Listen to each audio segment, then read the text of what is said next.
김광덕 목사가 인도하는 가정예배 시간입니다. 이 시간을 특별히 주님의 형상을 담기 위해 사명감을 가지고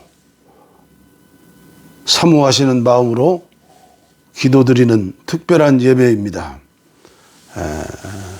참석하신 성도님들에게 심심한 감사의 말씀을 드리면서 우리 신령과 진정으로 주님의 이름으로 예배를 시작하겠습니다.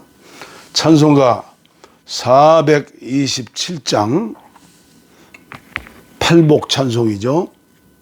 통합 찬송 516장입니다. 427장.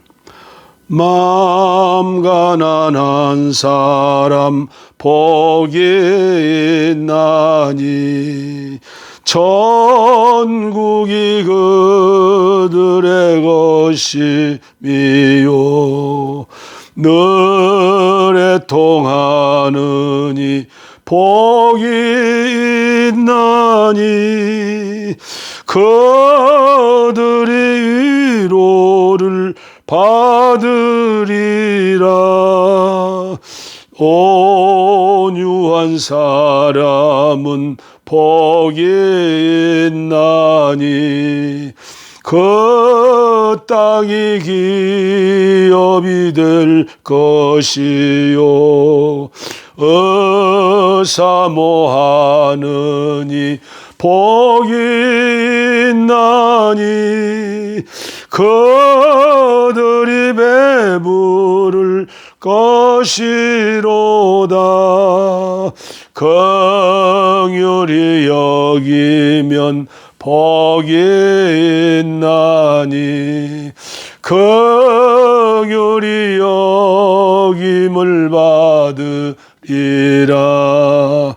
마음 정결한 사람 복이 있나니 그들이 하나님 볼 것이라.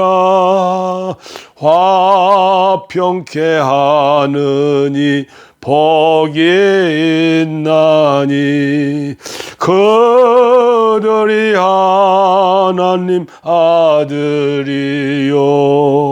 핍박을 받느니 복이 있나니 천국이 그들의 것임이라.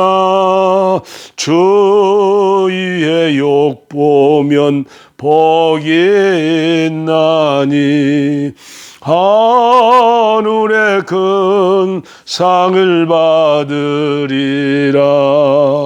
성부와 성자와 성령께 영광 영원히 돌리세. 할렐루야.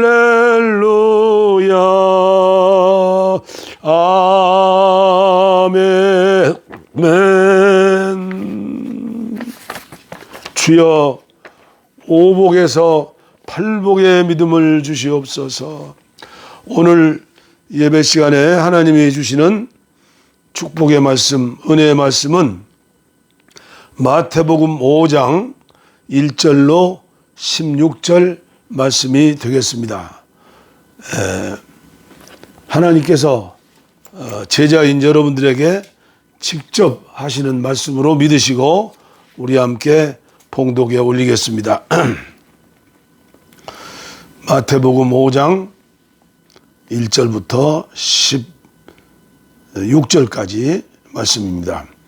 예수께서 무리를 보시고 산에 올라가 앉으시니 제자들이 나온지라. 입을 열어 가르쳐 이르시되 심령이 가난한 자는 복이 있나니 천국이 그들의 것이며 애통하는 자는 복이 있나니 그들이 위로를 받을 것이며 온유한 자는 복이 있나니 그들이 땅을 기업으로 받을 것이며 의에 줄이고 목마른 자는 복이 있나니 그들이 배부를 것이며 긍휼히 여기는 자는 복이 있나니 그들이 긍휼히 여김을 받을 것이며 마음이 청결한 자는 복이 있나니 그들이 하나님을 볼 것이며 화평케 하는 자는 복이 있나니 그들이 하나님의 아들이라 일컬음을 받을 것이며 의를 위하여 박해를 받는 자는 복이 있나니 천국이 그들의 것임이라. 나로 말미암아 너희를 욕하고 박해하고 거짓으로 너희를 거스려 모든 악한 말을 할 때에는 너희에게 복이 있나니 기뻐하고 즐거워하라. 하늘에서 너희의 상이 큼이라. 너희 전에 있던 선지자들도 이같이 박해하였느니라. 소금이요 빛이라. 너희는 세상의 소금이니 소금이 만일 그 맛을 잃으면 무엇으로 짜게 하리요. 후에는 아무 쓸데없어 다만 밖에 버려져 사람에게 밟힐 뿐이니라. 너희는 세상의 빛이라. 산 위에 있는 동네가 숨겨지지 못할 것이요 사람이 등불을 켜서 말 아래 두지 아니하고 등경 위에 두나니 이러므로 집안 모든 사람에게 비치느니라. 이같이 너희 빛이 사람 앞에 비치게 하여 그들로 너희 착한 행실을 보고 하늘에 계신 너희 아버지께 영광을 돌리게 하라. 아멘. 유진 피터슨의 메시지 성경 제가 읽어드리겠습니다. 너희는 복이 있다. 예수께서 자신의 사역으로 인해 큰 무리가 몰려드는 것을 보시고 산에 올라가셨다. 예수께 배우고 그분께 인생을 건 사람들도 함께 올라갔다. 조용한 곳에 이르자 예수께서 자리에 앉으셔서 산행에 함께한 사람들을 가르쳤다. 예수께서 하신 말씀은 이렇다. 벼랑 끝에 서 있는 너희는 복이 있다. 너희가 작아질수록 하나님과 그분의 다스림은 커진다. 가장 소중한 것을 잃었다고 느끼는 너희는 복이 있다. 그때야 너희는 가장 소중한 분의 품에 안길 수 있다. 더도 말고 덜도 말고 자신의 모습 그대로 만족하는 너희는 복이 있다. 그때 너희는 돈으로 살 수 없는 모든 것의 당당한 주인이 된다. 하나님께 입맛을 당기는 너희는 복이 있다. 그분은 너희 평생에 맛볼 최고의 음식이요 음료다. 남을 돌보는 너희는 복이 있다. 그렇게 정성 들여 돌보는 순간에 너희도 돌봄을 받는다. 내면 세계, 곧 마음과 생각이 올바른 너희는 복이 있다. 그때야 너희는 바깥 세상에서 하나님을 볼 수 있다. 경쟁하거나 다투는 대신에 협력하는 모습을 보여주는 너희는 복이 있다. 그때 너희는 진정 자신이 누구이며 하나님의 집에서 자신의 자리가 어디인지 알게 된다. 하나님께 헌신했기 때문에 박해를 받는 너희는 복이 있다. 그 박해로 인해 너희는 하나님 나라에 더 깊이 들어가게 된다. 그뿐 아니다. 사람들이 내 평판을 떨어뜨리려고 너희를 깔보거나 내쫓거나 너희에 대해 거짓말을 할 때마다 너희는 복을 받은 줄로 알아라. 그들이 그렇게 하는 이유는 진리가 너희 가까이 있어서 그들이 불편을 느끼기 때문이다. 그런 일이 일어날 때 너희는 기뻐해도 좋다. 아예 만세를 불러도 좋다. 그들은 싫어하겠지만 나는 좋아하니 말이다. 좋아하니 말이다. 온 천국이 박수를 보낼 것이다. 또한 너희만 그런 일을 당하는 것이 아님을 알아라. 내 예언자와 증인들은 언제나 그런 고생을 했다. 소금과 빛, 너희가 여기 있는 이유를 말해주겠다. 너희는 소금을 쳐서 이 땅에 하나님의 맛을 드러내라고 여기 있는 것이다. 너희가 짠맛을 잃으면 사람들이 어떻게 경건의 맛을 알겠느냐. 너희가 쓸모없어지면 결국 쓰레기통에 버려질 것이다. 이렇게 말할 수도 있다. 너희는 빛이 되어 세상에 하나님의 빛깔을 드러내라고 여기 있는 것이다. 하나님은 감추어준 둘 비밀이 아니다. 우리는 이 비밀을 훤히 드러낼 것이다. 산 위에 있는 도시만큼 훤히 드러낼 것이다. 내가 너희에게 등불을 들고 있게 한다면 설마 너희는 내가 너희를 통 속에 숨겨두리라고 생각하지 않을 것이다. 나는 너희를 단 위에 둘 것이다. 내가 너희를 언덕 위에 등불 높은 단 위에 두었으니 빛을 비추어라. 너희에게 오는 손님을 기쁘게 맞아들여라. 후하게 베풀며 살아라. 너희가 다른 사람들에게 마음을 열면 그들도 너희에게 자극을 받아 하나님께, 하늘에 계신 자비로우신 아버지께 마음을 열게 될 것이다. 16절까지 봉독에 올렸습니다. 오늘 저는 여러분들에게 설교를 하는 게 아니라 먼저는 제가 저에게 설교하는 겁니다. 어떻게 하면 예수님을 닮을 수 있을까? 어떻게 하면 예수님의 마음으로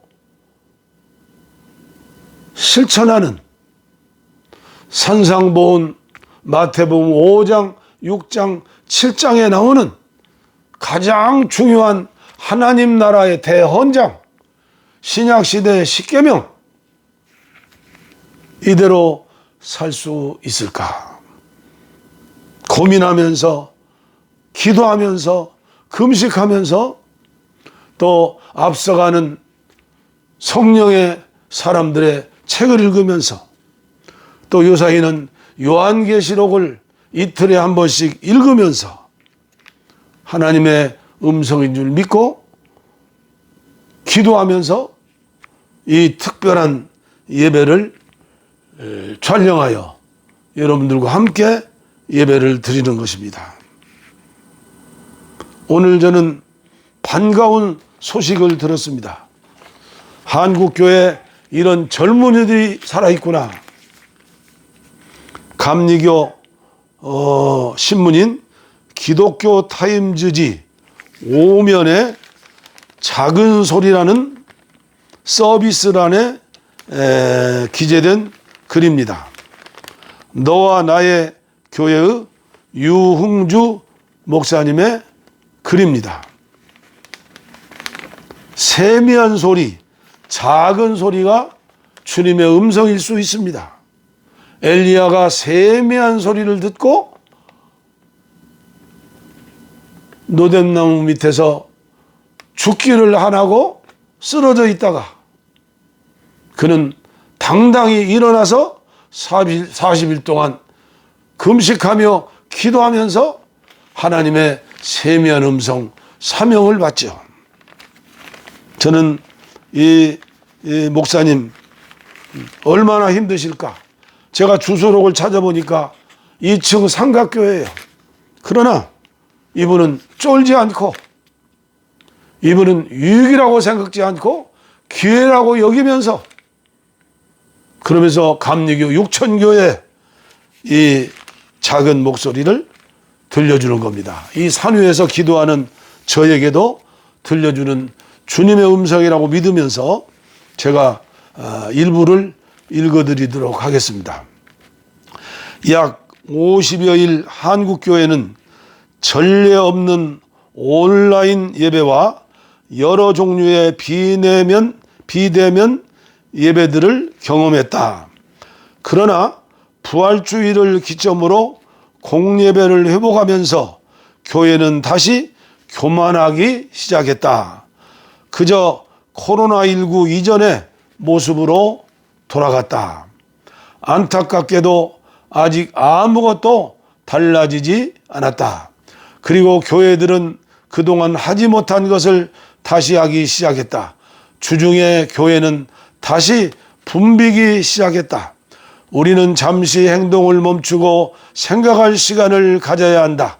인천 지역 개척교회 감염 사태처럼 작은 교회들은 떨어진 출석률을 부흥회를 통해 회복하려고 했다. 중앙일보 6월 7일자 기사에 따르면 경제적으로 어려운 미자립 교회들은 교인이 곧 돈이고 이를 통해 교회를 유지하던 방식에서 벗어나지 못해 부흥이라는 방식을 선택하고 감염에 취약한 환경은 결국 나이 많은 교인 2명을 감염시켜 사망시켰다는 고 보도하고 있다. 교회의 구조적인 문제가 사망을 불러온 것이라고 했다. 값비싼 은혜를 값싼 은혜로 전락시켰다. 목회는 하나님이 하시고 우리는 막대기인 것을. 코로나19가 다시 기승을 부리기 시작하면서 우리는 또다시 긴장하게 되었다. 이 시점에 잠시 생각을 나누고자 한다. 첫째, 너와 나의 예배가 되어야 한다. 하나님과 만남의 자리가 갱신되어야 한다. 가톨릭은 물론 개신교회 또한 오늘날의 예배는 예식화, 권위주의화 되어버려서 예배 안에서 수직적, 수평적 만남에 살아있는 기쁨이 사라져 버렸다. 초대교회의 카리스마를 재현하려고 노력해야 한다. 카리스마는 화석이 아니다. 재현되는 것이 아니다. 그는 늘 새롭게 다가오는 살아있는 인격이다. 그래서 살아있는 예배가 되어야 한다. 예배를 좌우하는 것은 시설과 환경과 분위기가 아니다. 은혜를 향해 열려있는 청중의 마음이다. 여기에서 예배위원들도 청중이다. 예배는 오직 하나님의 뜻이 이루어지는 행위이기 때문이다.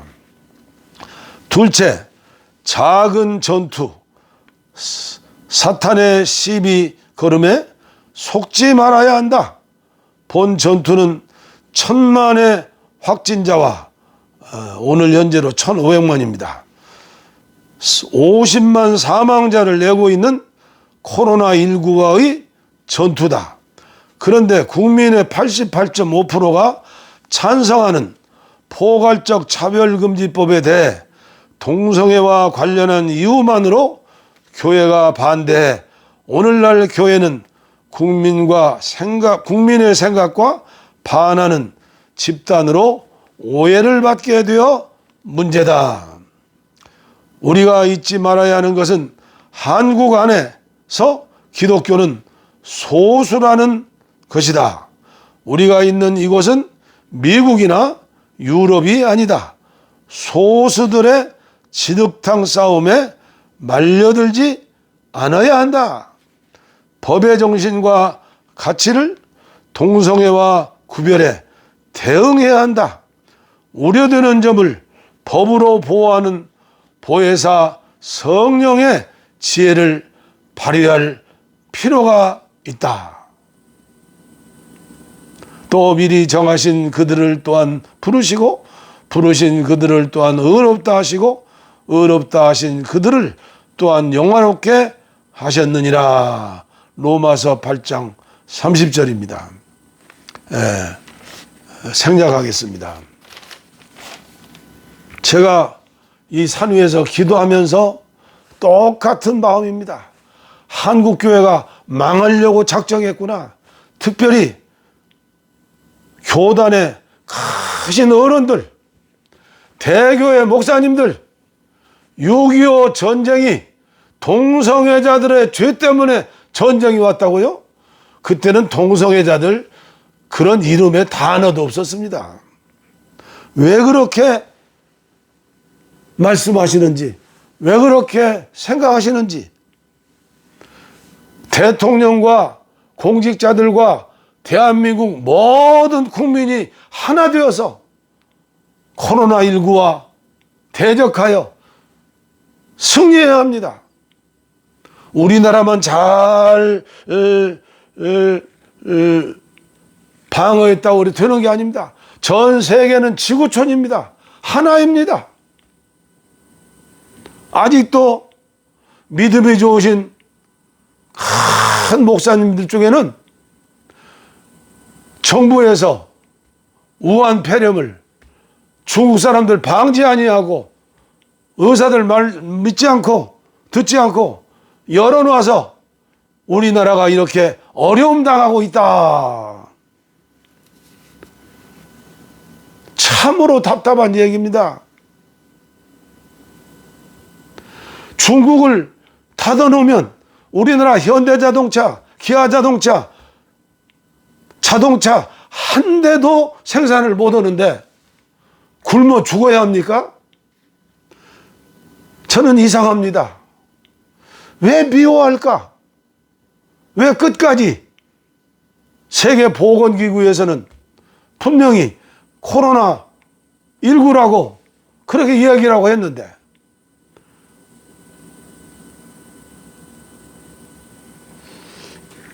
제가 흥분한 것 같습니다. 오늘 우리는 산상보훈, 예수께서 무리를 보시고 산에 올라가 앉으시니 제자들이 나온지라. 이 제자들은 예수님께서 40일 금식 기도를 마치시고 공생애를 시작하시면서 회개하라, 천국이 가까웠다.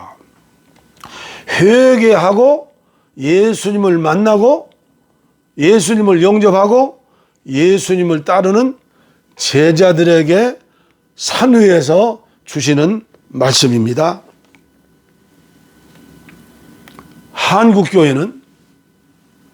한국교회 모든 목사님들과 장로님들과 성도님들은 전 인류를 대표해서 대한민국을 대표해서 한국교회가 우리가 엎드려서 지은 죄를 철저하게 회개하고 새롭게 출발해야 합니다. 6.25 전쟁 후 사랑의 원자탄, 사랑의 사도 손양원 목사님 마지막 설교입니다. 국가 지도자의 범죄, 한국 민족의 범죄, 미군종의 잘못된 것. 그러나 가장 큰 죄악은 기독교의 죄악이 가장 큰 책임 있는 죄로 6.25 전쟁을 맞이했다. 하나님의 몽둥이라는 겁니다. 하나님의 채찍이라는 겁니다. 회개하라는 메시지라는 겁니다.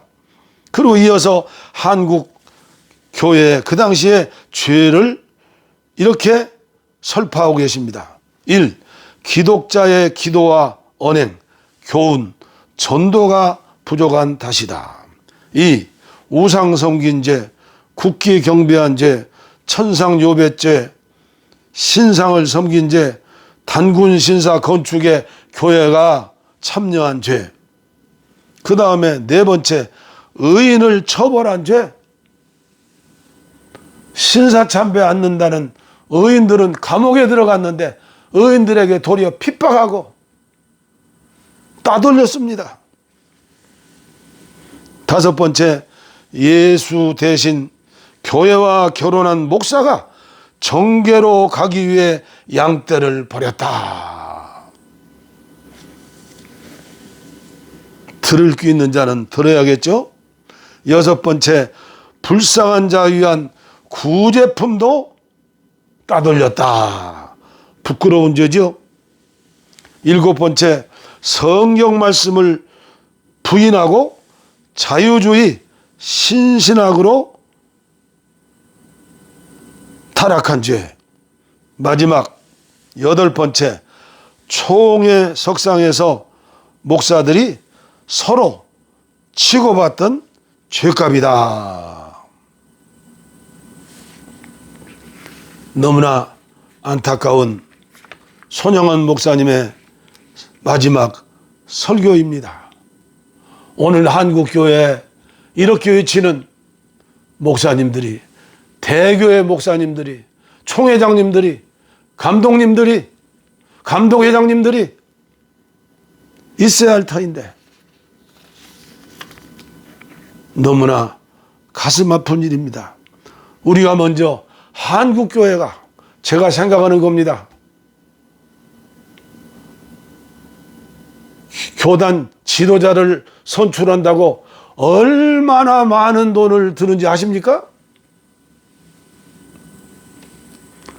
사도행전 1장에 베드로가 실행했던 그 절충식 제비뽑기로 실행할 수 있다면 한국교회가 엄청난 죄를 짓지 않을 터인데 교회 돈 갖다가 어마어마한 돈을 1년이면 투자하는 것입니다. 지금 한국교회 총회장들 선거하고 지금 교단장들 선거하고 난립니다. 왜 이런 법 하나를 만들지 못하는지.